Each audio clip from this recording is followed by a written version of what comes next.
Hey everybody, welcome to Bellingham Story Hour. Thanks for coming tonight. Everything is great. Nothing can go wrong. And then I realized I've got the fish of a lifetime here. He's kind of like a fluffy sausage dog. I put an ad in next door, grandma for hire. Raise their arms and go, oh, great, ooga daga boo ba ba.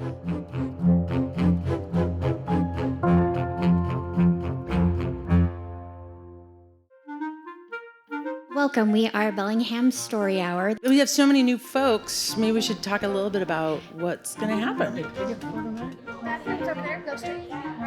The basic synopsis is don't be a jerk. Make sure that your story is less than 10 minutes. Make sure that it is about you and that it's true. Don't be a weirdo. Be a good weirdo, but not a creepy weirdo.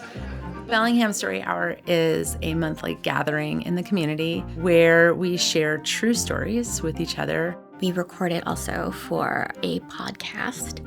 We have this moment in time where we don't have our phones and we don't have laundry and we don't have bills to think about. We just get to have this little meditative space in which we're sharing. And to me, that's one of the more powerful human connections you can have. That random connection with somebody who you don't even know. But it brings you close, you feel like you know them, right? It was initially inspired during lockdown, and I realized that the thing that we were really missing was each other's stories and that connection that we have. And so that's kind of where it started. And then I reached out to my dear friend Krissa, who I've known for 25 years, and said, hey, I'm doing this thing. Would you be interested?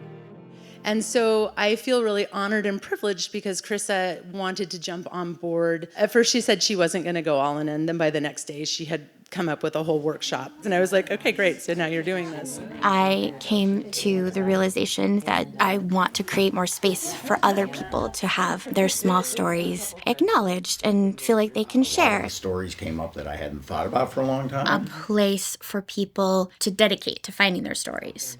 So she created this really great system that we use to help people workshop through their stories. It's good to have your first line and your last lines. We help them kind of unearth what they want to talk about and then even bring them through a process of what it's like, maybe a little to stand on stage. They have a small group here so they get to practice a little. Everybody gets a chance to share their story.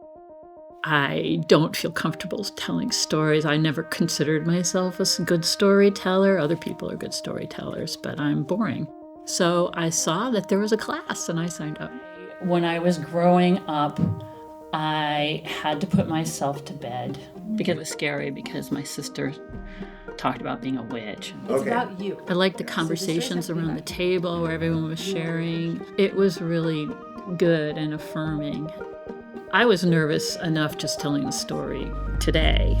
This is way more scary than I thought it would be. So I'm just so glad I actually had the courage to get up. Yeah, Me too. great. Yeah, me too. So we'll see you on Tuesday. So I feel alive and still scared, actually. Now, please welcome to the stage Matilda Wheeler. I grew up knowing how to sleep with witches. My sister, at 8 years old, declared to the whole family that she was a witch. She exulted in being a witch, and she and her best friend, too, was also a witch. They would have ceremonies to the great Guguraju or something where they did dances. They would raise their arms and go, oh, great Ugo Daga Boo Ba Ba. And I knew she was not a witch. I knew that. But I was very convinced that there were witches. And so I had to develop a very rigid routine to survive this every night.